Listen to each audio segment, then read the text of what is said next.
A paz do Senhor Jesus, família. Paz do Senhor Jesus, família.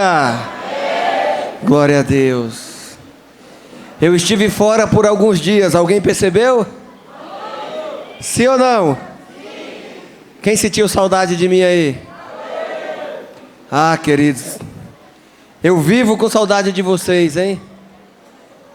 Mas prometo, vou ficar um bom tempo sem viajar, porque eu não aguento viver longe de vocês. Viajar é muito bom, mas voltar para casa, voltar para a família é a melhor coisa do mundo. Viajar para a Terra Santa, viver experiências extraordinárias como a que vivi nos últimos 12 dias, não tem preço. Foi um sacrifício bem desgastante, cansativo. Eu ainda estou um pouco aéreo, né, por causa do fuso horário, por causa do esforço físico que uma viagem desse porte requer. Nós estivemos peregrinando por 3 países. Estivemos durante esses dois dias em 7 hotéis diferentes. E nossa peregrinação não foi por uma cidade, foi por 3 países. A nação de Israel não é muito grande, mas é uma nação extensa, né? E durante o percurso da nossa estada em Israel, o trajeto era feito de ônibus. Então, é algo bem desgastante. Mas estou decidido. Até Jesus voltar, ou eu partir para a glória, eu quero estar na Terra Santa todos os anos da minha vida. E a cada ano, a partir de hoje, a partir de agora, eu vou levar alguém comigo toda vez que for. Glória a Deus. Você é esperto, hein? Toma posse da tua palavra, da tua bênção aí, irmão. Estar na Terra Santa é incrível, é maravilhoso, é uma experiência indescritível. Você vai ter que ir lá para entender do que eu estou falando. Você vai ter que ir lá para viver o que eu vivi e o que vamos viver, fruto dessa oferta, desse esforço que fizemos nos últimos dias. Você vai viver o fruto dessa oferta. Quem recebe, diga amém. Amém. Glória a Deus. Muito bom estar de volta em casa. Muito bom ver vocês aqui. Muito bom estar aqui para compartilhar contigo. Vocês viram que essa parede aqui do lado esquerdo da igreja está toda branca? Essa parede aí, querido, não é uma parede comum. Diga amém. Amém. A mesma unção que eu recebi lá no Muro das Lamentações, em Jerusalém, vai estar sobre essa parede. O Espírito Santo pediu para me falar isso para você. Então você que tem um sonho, você que quer apresentar algo para Deus, no final do culto, ali na Bethel Story, você vai pegar um pincel atômico, vai vir nessa parede aqui e escrever teu sonho. Essa parede aqui não é para ser pinchada, essa parede aqui vai ser o Muro das Lamentações, que está dentro da família Bethel, porque no Muro das Lamentações é um lugar de adorar a Deus. Ele é chamado como Muro de Lamentação, porque as pessoas que vão lá, elas choram, elas se entregam, elas adoram a Deus de uma maneira extravagante. Então, é por isso que aquela parte, que é a única parte que continua de pé, do templo de Salomão, que foi um templo erguido a Deus, é um pequeno pedaço do templo que ainda está de pé. Por isso, pessoas do mundo inteiro, cidadãos da nação de Israel, praticamente grande parte dos moradores de Jerusalém, oram todos os dias naquele lugar. Então, essa parede que está pintada aqui, queridos, está branquinha, não é uma parede que foi pintada assim só para deixar o lugar bonito. Foi um lugar consagrado pelos intercessores, pelo Espírito Santo, para você testemunhar o poder de Deus na tua vida. Creia na palavra do teu pastor, meu irmão. Creia na unção que Deus está derramando neste lugar. Este lugar aqui é para você escrever teu sonho, porque quando nós confiamos nele, depositamos as nossas expectativas no Senhor, Ele faz acontecer. Se você crê nisso, diga amém. Amém. Deus vai fazer acontecer na tua vida. Diga aleluia. Aleluia. O tema da palavra de hoje: desatar. Fala assim comigo: a minha vida vai desatar. Quem crê nisso, diga amém. Nesses últimos dias, queridos, eu vivi experiências, olha, como eu já disse, indescritíveis. Experiências que só quem viveu sabe o que realmente viveu. Eu não vivi experiências por causa da paisagem dos lugares no qual visitei. Eu não vivi emoções por causa do lugar que eu estava. Eu vivi uma experiência, na verdade eu vivi experiências extraordinárias, porque Deus esteve naquele lugar para se encontrar com cada um dos que foram lá, só para depositar suas expectativas nele. Eu vivi experiências, e Deus vai fazer você também viver. Se você concorda com isso, fala assim: eu creio. Eu creio. Eu tive em lugares, queridos, em que a Bíblia retrata experiências de outras pessoas. O meu lugar, nessa última experiência que eu tive com Israel, o lugar que eu posso dizer que foi o lugar em que Deus mais me tocou, foi no lugar chamado Shiló. Siló, na maioria das traduções.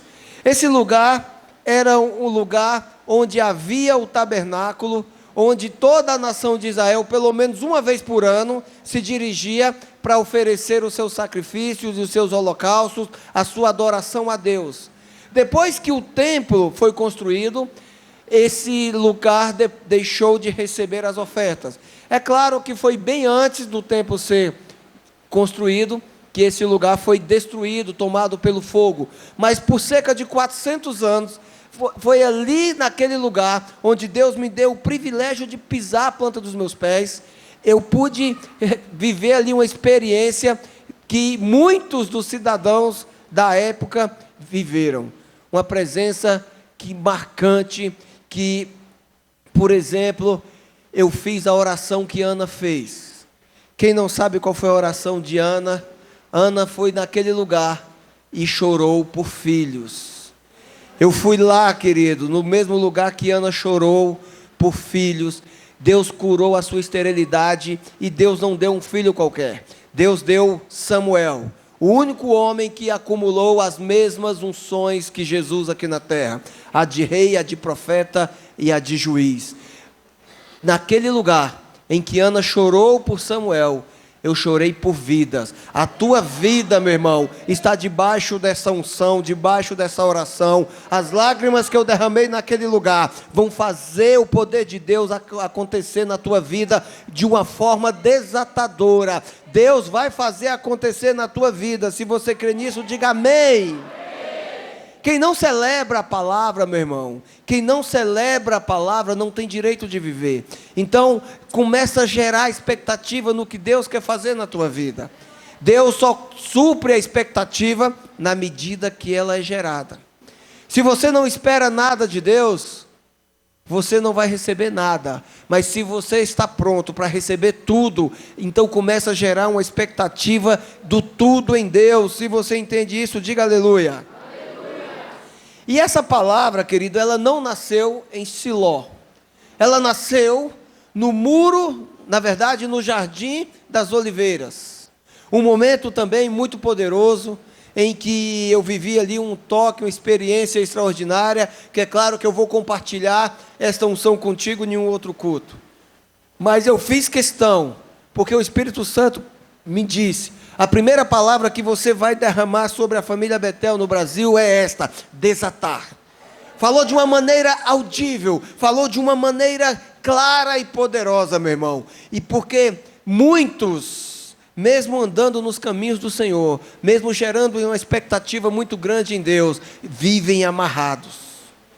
Nós costumamos viver amarrados, porque nós não entendemos o processo do desatar. E Deus começou a falar essa palavra comigo antes mesmo de eu entender. Antes mesmo dele dar o tema, a palavra já começou a ser escrita dentro de mim. Mesmo antes de você nascer, meu irmão, Deus já tinha dado a palavra sobre a tua vida. Se você entende isso, diga aleluia. Foi no primeiro dia dessa experiência que eu tive, não na Terra Santa, mas em um país muçulmano, que é um sonho de muitas pessoas. Eu nem sonhava com isso, queridos, mas Deus é tão extraordinário na sua forma de sonhar em favor de nossas vidas, que Deus me levou a esse lugar, lá no deserto de Dubai. Na verdade, toda Dubai, que é uma cidade linda, extraordinária, poderosa, que você ainda vai conhecer. Fala amém, irmão. Senão você não vai sair da Zona Leste. Irmão. Fala amém. Lá no deserto de Dubai, queridos, eu estive lá. Essa aí foi uma das fotos no qual Deus começou a escrever essa palavra dentro de mim para compartilhar contigo. Eu tive um entendimento de algo muito importante. Nós vivemos amarrados, atados a traumas, a problemas, a condenações, porque muitas vezes nós não entendemos que o desatar é a vontade de Deus. Pessoas vivem amarradas, vivem presas, quando na verdade deveriam estar livres. Você vive amarrado, fala assim, misericórdia. Você vive amarrado só porque você ainda não entendeu a vontade do Pai. E muitos falam, ah, pastor, eu já entendi sim. Talvez, querido, você entendeu, mas não acreditou. Então, a maioria das pessoas vivem atados, amarrados, ou porque não entenderam, ou porque até entenderam, mas não acreditaram. Deus vai desatar a tua vida, e para isso Ele vai preparar o processo para te envolver nesse desatar. Não queira viver o fruto sem o processo. Não dá para viver, não dá para ter o fruto do desatar se você não viver o processo. Vamos ler o que está escrito em João capítulo 8, versículo de número 36. Portanto, se o Filho os libertar, vocês de fato serão livres. Meu irmão, o Filho de Deus se ofertou para nos fazer livre. O Filho se fez homem para tornar os homens filhos livres. O Filho de Deus se fez homem para nos tornar filhos livres. Este é o processo. Este é o propósito. Mas há um casamento, há uma unidade entre propósito e processo. Você não vai atingir o propósito da liberdade sem passar pelo processo. Daí muitos aqui falam, ah, pastor, eu sou livre. É livre mesmo? Então, com sinceridade, não precisa responder para ninguém, responda para si mesmo. Você se sente livre? Sim ou não? Você age como uma pessoa livre? Muitas vezes nós afirmamos, eu sou livre, mas as pessoas não se sentem livres. Afirmam a liberdade, mas no fundo, se sentem prisioneiros de algo. E principalmente, as suas ações cotidianas são de pessoas escravas. Há um propósito estabelecido pelo Pai. Foi por isso que Jesus Cristo, o Filho de Deus, passou pela cruz do Calvário. Foi por isso que Ele desceu do seu trono de glória. Ele se fez homem para fazer dos homens filhos livres. Se você entende isso, diga aleluia. Aleluia. Meu irmão, viver preso, viver fora do propósito do Pai, é uma ofensa grave. É uma ofensa grave. E quando eu estive lá no deserto de Dubai, um lugar lindo e ao mesmo tempo assustador, eu percebi isso aí. O deserto nos mostra o propósito de ser livre. Você olha para o deserto e vê aquela infinidade. Você vê dunas e mais dunas, montanhas e mais montanhas, e você não vê vida. As pessoas se sentem livres, olha para o horizonte e fala, o meu limite vai além do horizonte. Mas a pessoa não tem vida. As pessoas olham para o deserto e ficam assustadas.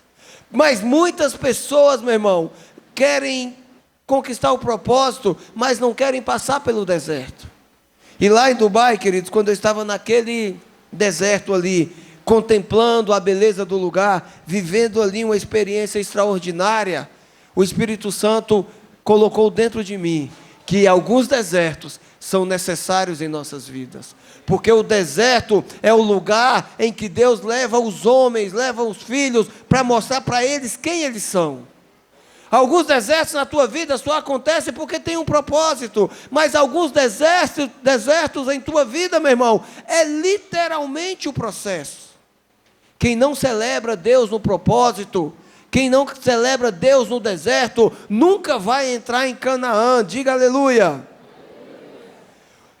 Não existe, meu irmão, não existe deserto sem propósito. As pessoas confundem mesmo, muitas vezes, algumas dificuldades, alguns momentos ruins com o inferno. As pessoas acham que o céu é um lugar maravilhoso. Sim, meu irmão, o céu é o melhor lugar do mundo, o céu é o teu destino, o céu é o teu propósito, o céu é o propósito de Deus na tua vida. Se você recebe, diga amém. Amém. Só que as pessoas ficam perdidas, atadas, porque elas não entendem algo muito simples. As pessoas pensam que céu é um lugar distante. As pessoas pensam que inferno é um lugar distante. Meu irmão, não existe distância do céu e inferno da tua vida. Existe ausência de Deus. O inferno é um lugar onde não tem presença de Deus. O céu só é céu por causa da presença. É a presença de Deus que faz os ambientes se tornarem como o céu em tua vida. O céu só é o melhor lugar do mundo por causa da presença de Deus. Diga aleluia. Aleluia. E o inferno, meu irmão, é o pior lugar. É o único lugar em que você não deve permanecer. É o único lugar que você tem que querer distância, por causa da ausência de Deus. Diga aleluia. Aleluia. Se você entender que tudo o que precisamos é de presença, você não vai temer os desertos. Você vai olhar para o deserto e não vai se distrair. Porque mesmo no deserto, se você tiver a liberdade que o Filho de Deus conquistou para você, a sua vida não será afetada. A tua liberdade, meu irmão, se dá mesmo que você esteja num deserto. O desatar de Deus, ele acontece na tua vida por causa da presença. Mesmo que você passe por desertos, você vai permanecer livre. Se você está entendendo isso, diga amém. Amém. Muitas vezes, a gente continua preso, mesmo sendo ministrado pela palavra, pelo propósito, mesmo tendo ali na nossa frente a explicação, o desenho do processo. Mas existe uma forma que Deus trabalha e que muitas vezes nos deixa confuso. Porque nós queremos o resultado sem passar pelo processo. Nós queremos, queridos, ser transformado sem atravessar o deserto. Repete assim comigo: o deserto é um lugar para o homem descobrir quem ele é. Fala agora, põe a mão no teu coração e profetiza para você mesmo. Fala assim: o deserto que Deus é o lugar para eu conhecer a mim mesmo. Diga amém. Foi assim com Jesus, meu irmão. Tem que ser assim com você. Não pense porque de vez em quando você passa por uns desertos que Deus está te culpando, te condenando ou te castigando. Alguns desertos são para te fazer forte e são necessários. Mateus capítulo 4, versículo 1. Então Jesus, quem? Foi levado pelo Espírito. Olha ali a palavra Espírito com E maiúsculo. Então ali está se referindo ao Espírito Santo, amém? Então Jesus foi levado pelo Espírito ao deserto para ser tentado pelo diabo. O Espírito Santo conduziu Jesus até o deserto para passar por um processo. Diga amém. Versículo 2: depois de jejuar 40 dias e 40 noites, teve fome. O tentador aproximou-se dele e disse: se você é o Filho de Deus, mande que estas pedras se transformem em pães. Jesus respondeu: está escrito, nem só de pão viverá o homem, mas de toda palavra que procede da boca de Deus. Fala aleluia. O Espírito levou Jesus para o deserto para que ele passasse por um processo de afirmação de aliança com o Pai. E foi exatamente nesse processo em que o diabo tentou Jesus. E olha a ferramenta do inimigo. Jesus fez 40 dias e 40 noites de jejum. E ele fez isso para quê? Para se aproximar do Pai. Nós não fazemos jejum, querido, porque esperamos algo em troca. Nós fazemos jejum porque queremos nos aproximar de Deus, queremos ser filho, queremos ser livre. O intuito do jejum, meu irmão, não é arrumar um emprego, não é conseguir um casamento, não é vencer uma causa na justiça, não é conseguir uma vitória aqui na terra. O intuito do jejum é te aproximar de Deus em santidade, em entrega, em aliança. E quando você está pertinho de Deus, meu irmão, a menor coisa que acontece na tua vida é um emprego, é uma cura, é uma causa impossível te dando vitória. Quando estamos perto de Deus, nós estamos distante do inferno. Diga aleluia. Aleluia. O diabo tentou Jesus exatamente na filiação. Nós somos a família de Deus, diga amém. Amém. Nós somos a família de Deus porque Ele nos chamou de filho. Ele que afirmou: eu sou o Pai. Não se trata de eu escolher ser filho, mas se trata de Ele ter nos escolhido como filhos. Ele primeiro nos amou, e por nos amar, Ele nos faz filhos, justamente através do seu Filho Jesus. E olha só o que o diabo fez com Jesus: se você é o Filho de Deus. Jesus passou 40 dias e 40 noites jejuando, matando a carne para se aproximar do Pai. E aquilo, queridos, foi um deserto para ele. E o Pai levou ele exatamente para um deserto físico, para um deserto ainda maior. E no meio do deserto, o diabo tentou Jesus numa fraqueza. E nesse momento aqui, meu irmão, Jesus tinha fome. Ele não testou Jesus. Ele não tentou Jesus por causa da fome. Ele tentou Jesus em algo que poderia acabar com o plano do Pai na vida dele. Muitas vezes o inimigo usa a tua necessidade. E se você não estiver próximo do Pai, você cai no engano do inimigo. Você cede aceitando ali o suprimento de uma necessidade. Você troca o Pai pelo suprimento de uma necessidade passageira. E olha só a necessidade aqui que o diabo tentou tentar Jesus, meu irmão. Na fome. Você come de manhã, meio-dia você está com fome de novo. Você come, no final da noite, no final do dia você sente fome novamente. Não deixe que a tua fome passageira te roube do propósito e nem do processo. O Pai levou Jesus para o deserto, meu irmão, para passar ele no processo. O Pai levou Jesus para o deserto porque Ele tinha um propósito na vida dele para nossas vidas. Diga amém. Amém. Se tu és filho de Deus, não se trata de fome, se tratou da filiação. Mas Jesus tinha certeza. Por que Jesus tinha certeza? Porque o Pai já havia liberado uma palavra sobre a sua vida. Mesmo estando aqui na terra, na forma de homem, Jesus fazia questão de permanecer conectado ao Pai. Mateus capítulo 3, versículo 16. Olha só o que está escrito. Assim que Jesus foi batizado, saiu da água. Naquele momento, os céus se abriram e ele ouviu o Espírito de Deus descendo como uma pomba e pousando sobre ele. Então, uma voz dos céus disse: este é o meu Filho amado, em quem me agrado. O desatar de Deus vai vir sobre a sua vida a partir da sua convicção.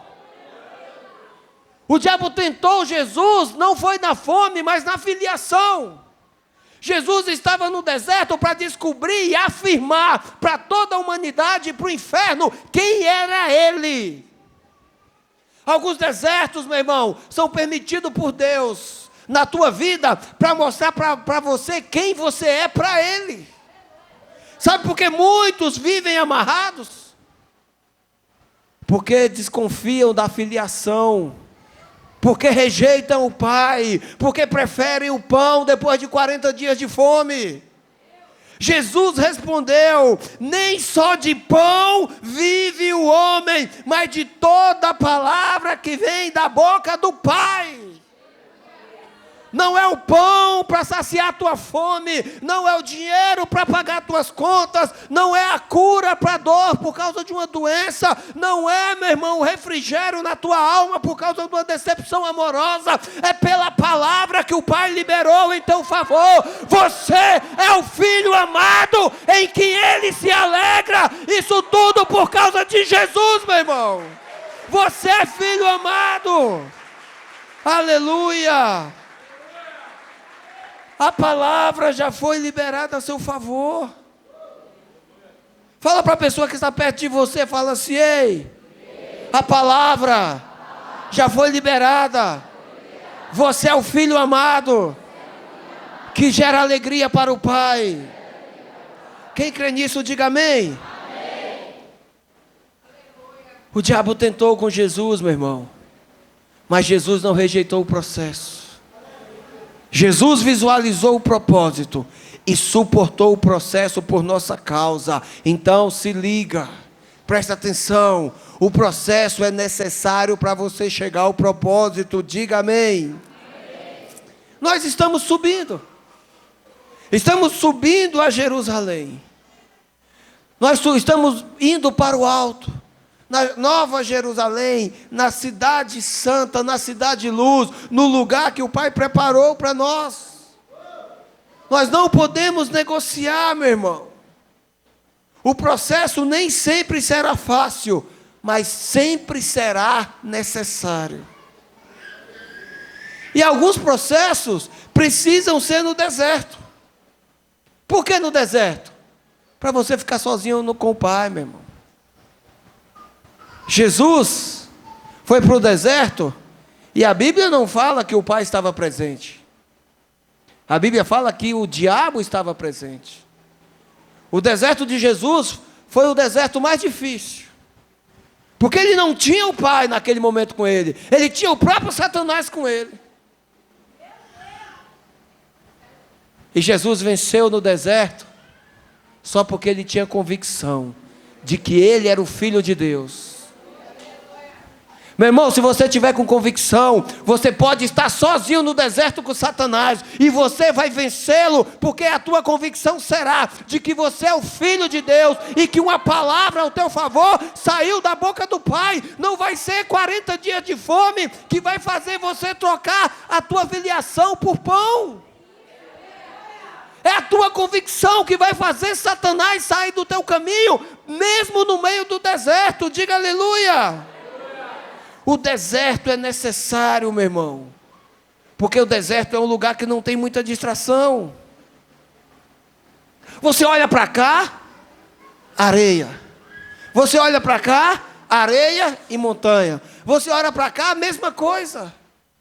No deserto, muitas vezes Deus consegue a tua atenção, porque vai ser só você e Ele. O deserto, meu irmão, vai te fazer forte para viver o propósito de Deus. Sem propósito, até o paraíso se torna um lugar ruim. Não adianta você estar no paraíso, você não adianta estar no lugar dos teus sonhos, se você está fora do propósito. Eu posso afirmar isso para você, porque eu vivi isso ontem.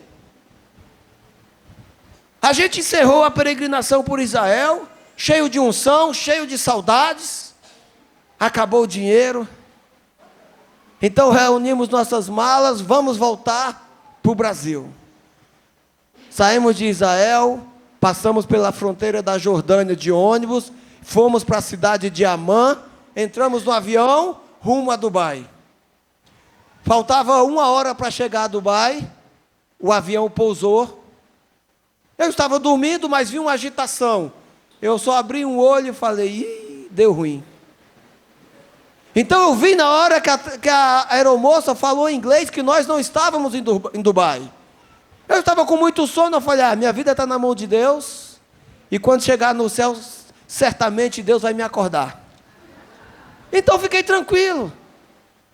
E eu vi o pessoal, um guia turístico, né, que estava conosco, responsável pelo grupo, o Resolve Tudo, na verdade. Ele levantou, falou com o pessoal lá, com a aeromoça. Ela disse, olha, fica tranquilo, porque o voo de Dubai vai esperar vocês. Nós desceríamos do avião e teríamos 1 hora e 50 minutos para a conexão para o Brasil. Então, quando nós esperamos ali, passou o mover, o avião levantou o voo novamente, e cerca de 1 hora chegamos em Dubai. E quando nós fomos para o balcão da conexão, a notícia foi, vocês perderam o voo. Cerca de 200 voos não conseguiram pousar em Dubai no dia de quinta-feira. Houve uma tempestade de areia naquele lugar, e mais de 10 mil passageiros perderam o voo para todo lugar do mundo. Eu simplesmente sentei, puxei minha mala, pus do lado e falei, eu estou em Dubai? Para quem está acostumado a se perder em Itaquera, eu estou no paraíso. Feliz da vida, meu irmão. Mas só que não era só eu, tinha 10 mil pessoas com o mesmo problema. Na nossa caravana tinha pessoas que tinham compromissos, então as pessoas começaram a murmurar. Pessoas do mundo inteiro vinham ali para aquele balcão, grupo atrás de grupo, chegava, e o pessoal da Emirates, a maior companhia aérea do mundo, a melhor companhia aérea do mundo, ficavam ali meio que perdidos, mas trabalhando, e aquele desespero, e eu vi que eu estava no meio de um caos. Eu falei, meu Deus, esse povo não percebeu que está em Dubai. Só que o Espírito Santo falou comigo, você está feliz? Naquele momento eu falei, eu estou em Dubai.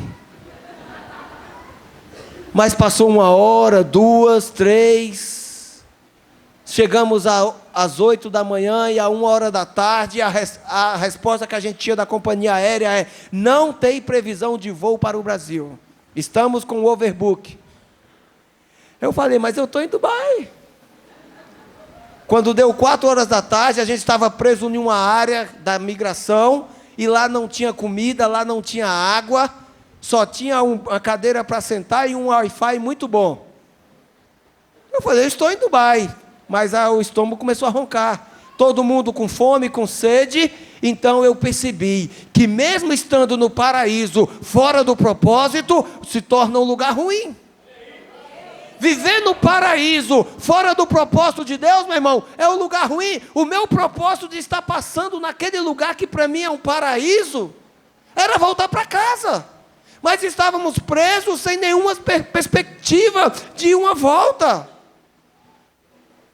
Muitas vezes a gente está atado, porque a gente não entende os propósitos de Deus. A gente rejeita o processo por não entender o propósito. Posso te dar um conselho? Prefira o deserto. Porque no deserto você não vai ter distrações, meu irmão. E a palavra liberada pelo Pai ao seu respeito é esta: este é o meu filho amado em quem me agrado. Não adianta estar no paraíso se você está fora do propósito. No deserto, muitas vezes, você vai ter a seguinte impressão: eu estou só, eu fui abandonado. Você, no meio do deserto, a primeira coisa que vai buscar será a sua sobrevivência. E no deserto é lugar que você vai sentir sede e fome. No deserto, meu irmão, você vai se sentir perdido por não saber a direção certa a seguir. Mas o Pai, tem um processo para te inserir no propósito. Se você estiver no deserto, com a presença do Pai, meu irmão, prefira o deserto do que o paraíso sem propósito, o paraíso sem presença. O propósito no deserto é doloroso. Fiquei 24 horas sem comer.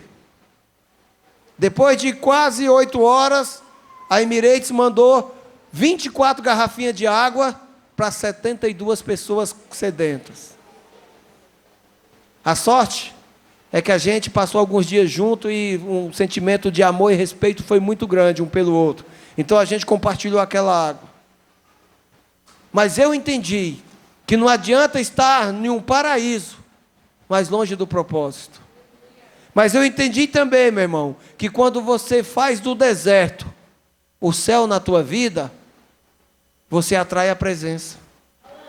Porque o céu só se faz presente na vida de uma pessoa, o céu só se torna céu na vida de um filho por causa da presença. Não é o lugar que você vai estar que você vai falar, é o céu. Não, é a presença que está no lugar, que no meio do deserto vai virar céu para você. É a presença de Deus que torna o pior lugar do mundo em céu. Se Deus for para o inferno, meu irmão, Ele vai tornar o inferno em céu, só por causa da sua presença. Quem entende isso, diga aleluia. Aleluia. E o processo, ele vai fazer você cruzar fronteiras. Cruzar fronteiras, você vai perceber que quando você abre os olhos, com a expectativa em Deus, você vai enxergar muito além do horizonte. Nós estávamos atravessando um deserto na Jordânia, e o guia muçulmano pregou para nós. Tinha 42 pessoas dentro de um ônibus. 90% dessas pessoas, todas crentes, pastores, líderes, pessoas que buscam em Deus. Então, a gente ouve muito no jornal aqui a respeito de guerras, a gente vê falar do Estado Islâmico, dos radicais cortando a cabeça, e alguém perguntou para ele, é verdade isso? Ele falou, sim, é verdade. Mas isso não é da religião, isso são das pessoas. Então ele pegou o microfone do ônibus e eu vou falar para vocês o que é o islamismo. Gente, o cara era apaixonado pelo que ele vive.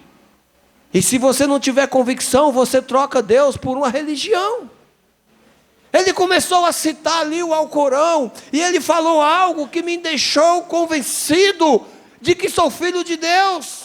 Ele me falou algo que me fez entender melhor os desertos de minha vida.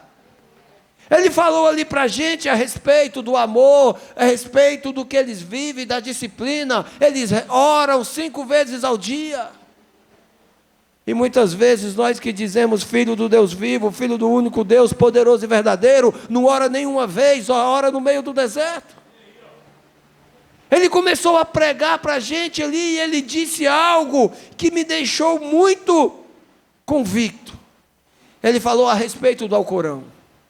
E nós sabemos que o islamismo veio, o povo árabe veio do primeiro filho de Abraão, chamado Ismael. E a religião, o Islã, nasceu 620 anos antes de Cristo. Por causa de um homem chamado Maomé, que eles consideram um profeta. Um homem que pregou, que colocou dentro deles uma convicção. Então os islamitas, eles consideram o Pentateuco, os 5 primeiros livros da Bíblia, como o Alcorão. Não é a Bíblia diferente. Eles não têm uma Bíblia diferente da nossa. Eles têm uma convicção no Deus deles. Então ele falou para a gente ali, que no Alcorão está escrito que Jacó teve um encontro com Deus. Quem sabe disso aí, diga amém. Amém. Quem já foi para o encontro sabe do que eu estou falando. E ele falou que quando Jacó se encontrou com Deus no meio do deserto, Deus deu uma facada na coxa de Jacó. Na nossa versão da Bíblia está escrito que Deus tocou na juntura da coxa. Mas no Alcorão tem uma palavra agressiva, uma palavra forte, uma palavra desatadora, que é uma facada. Ele falou também que quando Jacó lutava ali com o anjo de Deus disse: me solta, porque eu preciso voltar. E Jacó fala para ele: eu não te soltarei até que me perdoe. Mas na nossa Bíblia, eu vou ler aqui para você entender, está de uma maneira diferente. Deixa eu ler para você e depois eu explico por que mexeu tanto comigo essa palavra. Gênesis 32, 22 em diante. Naquela noite, Jacó levantou-se e tomou suas 2 mulheres, suas 2 servas e seus 11 filhos para atravessar o lugar da passagem do Jaboque. Depois de havê-los feito atravessar o ribeiro, fez passar também tudo o que possuía. E Jacó ficou sozinho. Então veio um homem e se pôs a lutar com ele até o amanhecer. Quando o homem viu que não poderia dominá-lo, tocou na articulação da coxa de Jacó. No Alcorão ele diz que está escrito que o anjo deu uma facada na coxa de Jacó, de forma que lhe deslocou a coxa. Enquanto lutavam, então o homem disse: deixe-me ir, pois o dia já desponta. Mas Jacó lhe respondeu: não te deixarei ir, senão a não ser que me abençoe. No Alcorão, queridos, está escrito que Deus deu uma facada, que Deus feriu, e que Jacó clamou por perdão. Embora a nossa Bíblia esteja escrito com palavras diferentes, a essência é a mesma. O encontro com Deus, meu irmão, na tua vida tem que ser uma maneira agressiva. Uma maneira de Deus se encontrar conosco é para desatar a nossa vida. Se você tem áreas da tua vida que estão atadas, que estão presas, você ainda não se encontrou com Deus. Se você entrou no encontro com Deus, se você busca Deus e permanece com a tua carne viva, com a tua carne ativa, é porque você não morreu no encontro com Jesus. Deus deu uma facada em Jacó. Jacó se encontrou com Deus, mas saiu todo arrebentado, meu irmão. Quando nós nos encontramos com Deus, a nossa carne não prevalece, mas a vontade dEle, o Espírito dEle sobre nós, a sua presença acaba sendo maior em nossa vida depois desse encontro. Olha só que interessante: não te deixarei ir até que me perdoe.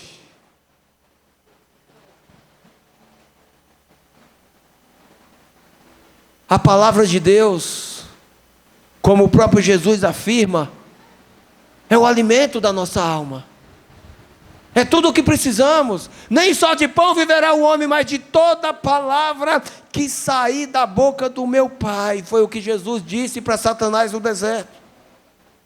Isaías 55:11 também está escrito assim: assim também ocorre com a palavra que sai da minha boca. Isso é o próprio Deus falando. Ela não voltará para mim vazia, mas fará o que desejo e atingirá o propósito pela qual eu a enviei.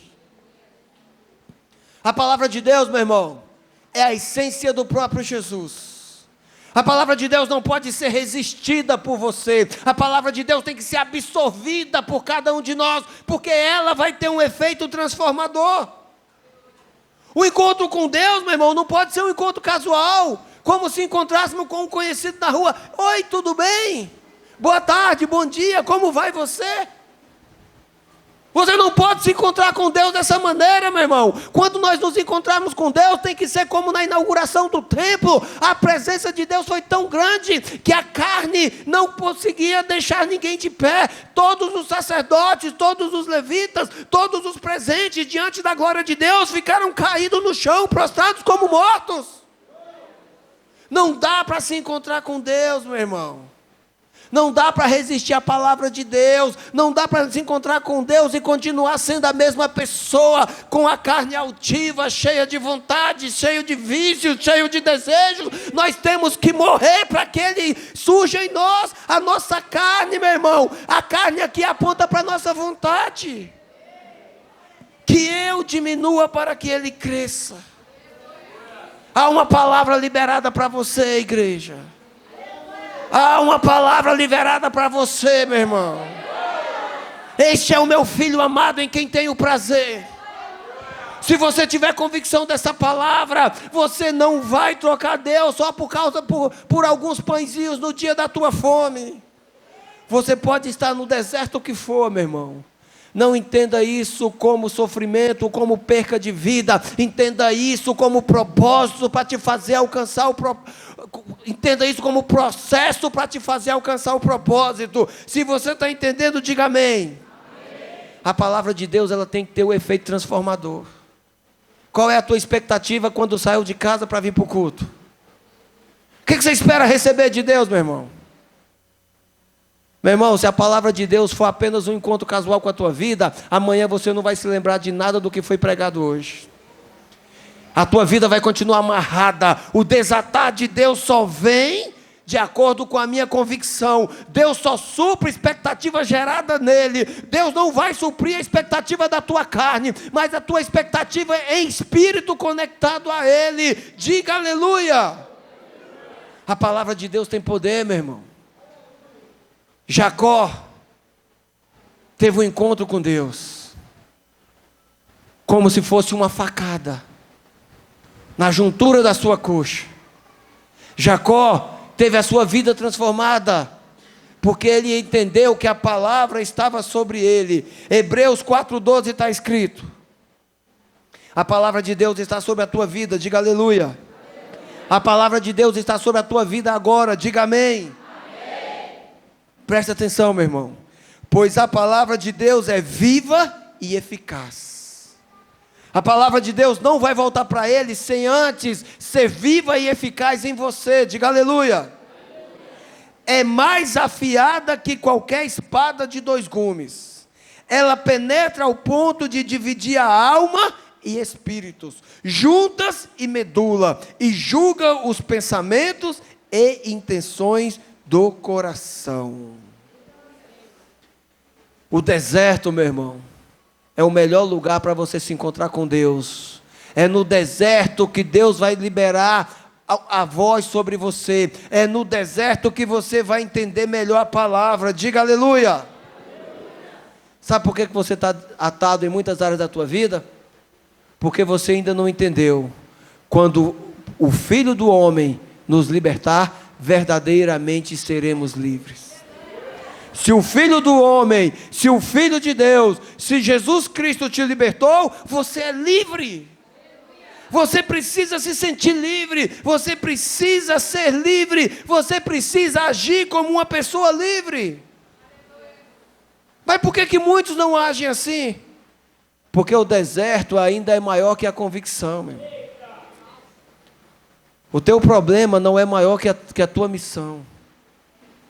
Os teus problemas, meu irmão, não são maiores que o Deus que te escolheu para te chamar de filho.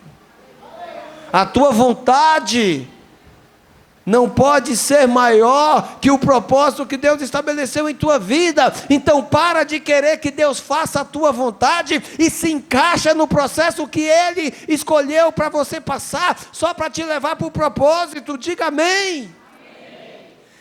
A minha liberdade não é determinada pelo deserto que vivo, mas pela forma que vejo o deserto. Eu fiz questão de colocar essa palavra aqui, me incluindo, na primeira pessoa. A minha liberdade não é determinada pelo deserto que vivo. Repete comigo: a minha liberdade não é determinada pelo deserto que vivo, mas pela forma que vejo o deserto. As pessoas falam: minha vida é como se fosse um deserto. A minha vida é cheia de problema, é por isso que eu sou preso. Meu irmão, a tua liberdade, a tua prisão não é determinada pelo teu problema. A tua liberdade, a chave da tua prisão estava na mão do inferno, mas Jesus tomou e devolveu para você. Então você tem que ser livre, você tem que viver livre, você tem que agir como livre. Diga aleluia. Não é o deserto que você está que te prende, meu irmão. É a forma que você vê o deserto. Deixa eu te falar uma coisa. Todo deserto, por maior que seja, uma hora vai terminar. No meio do processo sempre existe um oásis. Por maior que seja o deserto, sempre vai ter um oásis. O oásis é um lugar de refrigério, é um lugar onde tem água, é um lugar onde tem vida no meio do deserto. Mesmo com tanto deserto, mesmo com tanta dificuldade, pode ter certeza, se você tiver a convicção de que é livre porque Ele te fez filho, o teu deserto não vai te fazer uma pessoa presa, mas pelo contrário, o deserto que você enfrenta vai te fazer uma pessoa forte, uma pessoa feliz, uma pessoa firme, porque Ele te fez filho, mas te fez um filho livre. Eu tenho convicção de uma coisa, meu irmão, e você precisa também ter essa convicção. A palavra liberada ao meu respeito, a palavra liberada ao teu respeito, vai ser a provisão na sua vida no meio do deserto. Depois de ser batizado, Jesus recebeu a palavra do Pai do céu: este é o meu filho amado, em quem me alegro. Isso trouxe convicção para Jesus. Logo quando o Espírito levou Jesus para o deserto, Satanás veio e tentou: se você é mesmo filho de Deus. Jesus tinha convicção de que ele era filho. Jesus tinha convicção do processo que ele precisava viver. Jesus tinha convicção que ele tinha um propósito a cumprir na nossa vida. Foi por isso que ele tomou posse da palavra: este é o meu filho amado. Ele ouviu o próprio Pai falar para ele ali na forma humana. Jesus nunca esqueceu de quem ele era filho. Muitas vezes você está atado, meu irmão, porque você já ouviu inúmeras vezes a voz de Deus falando para você: você é filho. Você tem convicção de manhã, mas por causa do deserto durante o dia, por causa do processo, você troca o propósito no final do dia por pãozinho. Tenha convicção, porque a palavra liberada por Deus no meio do deserto vai ser a tua provisão. Diga aleluia. Jacó sabia, meu irmão, que o seu encontro com Deus, mesmo sendo doloroso, era necessário. Foi por isso que ele ficou só. Ele sabia que o seu futuro dependia daquele encontro. Deserto é lugar de tomar decisão. Quando você está atribulado, qual decisão que você toma? Posso falar com alguns aqui? Está atribulado? Está sendo atacado em algumas áreas? Sabe qual a decisão que ele toma? Não olha para o teu irmão não, que ele pode achar que você está falando com ele. Essa palavra é para o meu irmão aqui. Essa palavra foi para mim, essa palavra é para você, meu irmão. A decisão que a maioria toma no meio do deserto, no meio da dificuldade, é a de desistir. Mas Jacó decidiu, mesmo ferido, mesmo sendo tocado na coxa, mesmo sendo ferido com uma facada no meio da luta, ele se agarrou em Deus e falou: eu não te liberarei, eu não te solto até me abençoar. Não te solto até me transformar. Não te solto até me perdoar. Não te solto até me desatar. Um filho desatado não sai de perto do pai jamais. Não te solto até me abençoar. A palavra bênção em hebraico é Baruch. E esta é uma palavra completa em seu significado, querido, que quer dizer que o abençoado por Deus é livre. Quer ser desatado? Alguém quer ser desatado aqui? Diga amém. Meu irmão, para você ser desatado, você tem que ser abençoado pelo Pai.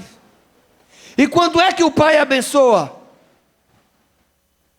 O Pai te abençoa no meio do deserto, no meio da tua luta. que todo arrebentado, todo ferido, todo ensanguentado, dado como morto, você não desiste, você se agarra a Ele e fala: Senhor, eu não te solto até me abençoar.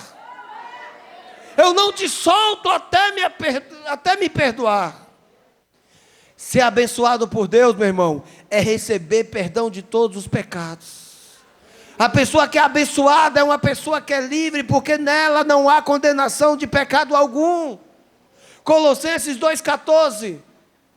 E cancelou a escrita de dívida que consistia em ordenanças e que nos era contrária. Ele removeu, pregando-a na cruz. Naquele encontro com Jacó, Deus perdoou os seus pecados. Deus mudou a sua vida. Deus transformou a sua identidade.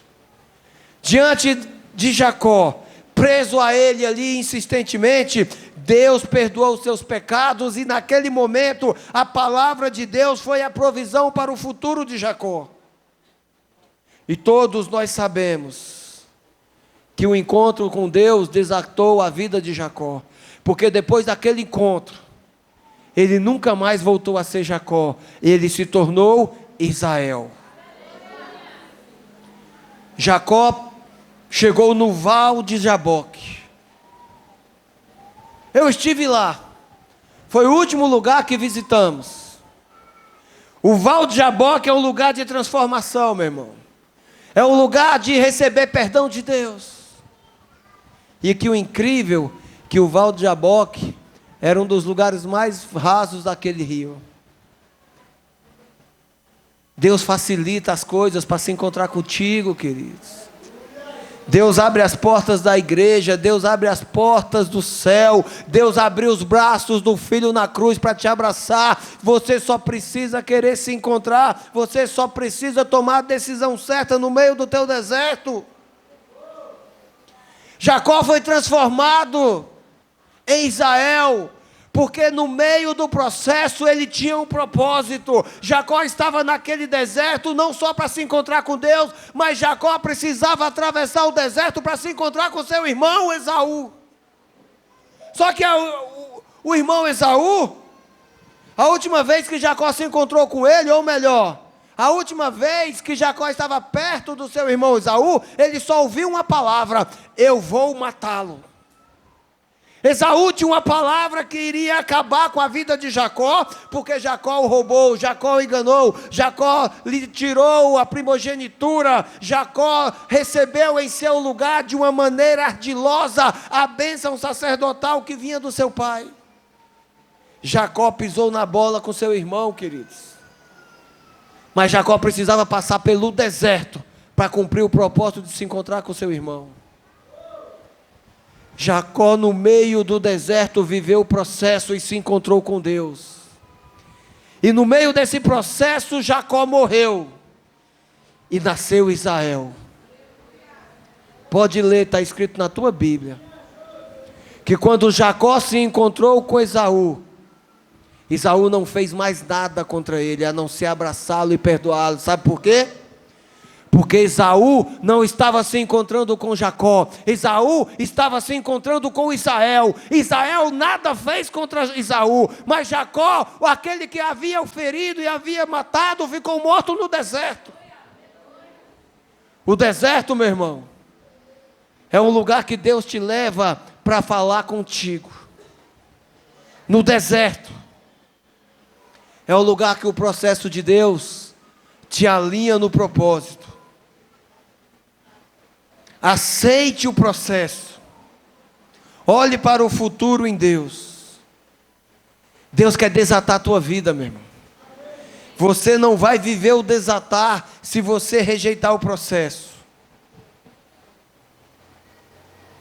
Nós estamos subindo. Nós estamos subindo. O nosso alvo é a Jerusalém celestial, a nova Jerusalém. E só entra em Jerusalém, meu irmão, quem passa pelo deserto. No deserto é lugar de adorar o Senhor. No deserto é o lugar de decidir, perseverar, permanecer. No lugar de desertos, meu irmão, é lugar de atrair a presença e mudar a geografia daquele lugar. Jacó passou pelo Val de Jaboque. Deus transformou a sua identidade. E depois que Jacó foi transformado em Israel, ele mudou a história daquele lugar. Hoje não se chama mais Val de Jaboque, mas se chama Peniel. Deus transformou a vida de Jacó, e Jacó transformou aquele lugar. Deus vai transformar a tua vida através do processo para te inserir no propósito. E após o propósito de Deus se cumprir na tua vida, você vai transformar todo lugar que você permanecer. A tua vida está difícil? A tua família está complicada? A tua casa não tem paz, meu irmão? Você pode estar no estreito, no Val de Jaboque, mas você precisa passar pelo processo para você poder transformar aquele lugar em Peniel. Peniel é lugar de ver a face de Deus. Depois que a sua vida foi transformada. Se você crê nisso, diga amém. Amém. Fica de pé, para parecer que está terminando. Ah, meu irmão, a tua expectativa não pode ser na tua vontade. A tua expectativa nunca vai mudar a tua história se estiver voltada para a tua vontade e para o teu querer. A tua expectativa vai mudar a tua história quando você decidir se prender a Deus e clamar pelo perdão. Abençoado quer dizer perdoado. Abençoado quer dizer desatado. O que o Espírito Santo de Deus vai fazer hoje aqui, meu irmão, é desatar a tua vida, conforme a tua expectativa em Deus. Lá no Jardim das Oliveiras, eu vivi uma experiência marcante com Deus. Eu estava no meio de um jardim, queridos, e lá naquele jardim, que é uma plantação de oliveiras, chamado de Getsemane. Getsemane quer dizer jardim da prensa. A oliveira produz a azeitona, e a azeitona produz um fruto, que é o óleo. 5 níveis de prensa, para se retirar 5 níveis de óleo. A azeitona precisa ser moída por pedras de quase 1,5 toneladas. E na primeira prensa sai o óleo, que vai ser usado para queimar o menorá no templo, para ser luz dentro do templo. É por isso que o jardim do Getsemane fica em frente às muralhas de Jerusalém, porque o templo ficava no centro. Tirava a azeitona, fazia o óleo e levava para o templo. Lá no templo, o primeiro azeite era para ser luz. Depois da prensa, meu irmão, vai vir a luz na tua vida. O segundo nível de óleo era usado para ungir os profetas, para ungir os levitas, para ungir os sacerdotes dentro do templo. Depois da prensa, vem a unção para dar autoridade para servir a Deus em sua casa, meu irmão. É isso que Deus vai fazer na tua vida. Esse é um propósito de Deus na tua vida depois do processo da prensa. O terceiro nível de óleo é o óleo comestível. Depois que a azeitona era passada na prensa pela terceira vez, se tirava o azeite virgem para comer. Depois do processo, meu irmão, vem o propósito de Deus na tua vida, que é trazer bênção e fartura na tua casa. O quarto nível do óleo era o bálsamo. Depois de passar na prensa pela quarta vez, a azeitona produzia o bálsamo que era usado no remédio. O mesmo óleo que o bom samaritano derramou sobre aquele homem ferido que estava voltando, que estava fugindo de Jerusalém para ir para Jericó, que foi atacado por ladrões no meio do caminho. Ele derramou o bálsamo. Depois do processo da dor, meu irmão, Deus vai derramar o óleo na tua vida que vai ser cura para as tuas dores, para os teus fracassos, para os teus traumas. O quinto nível do óleo, que é tirado da prensa, depois de passar a azeitona no todo o processo de moer, o perfume.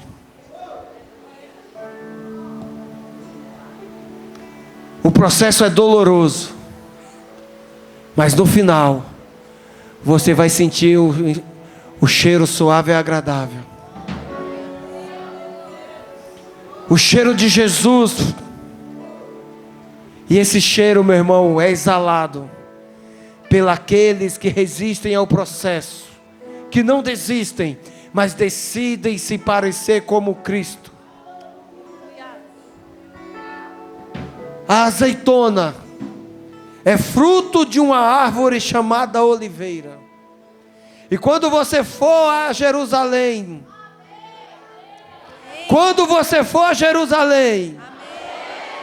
você vai testemunhar que lá naquele jardim há árvores de oliveiras com mais de 2000 anos de idade. A oliveira não morre, meu irmão. A oliveira vai passando o tempo, a sua casca vai se perdendo, vai morrendo, ela vai se abrindo, mas a vida continua brotando do seu interior. Há oliveiras naquele jardim com mais de 2000 anos de idade.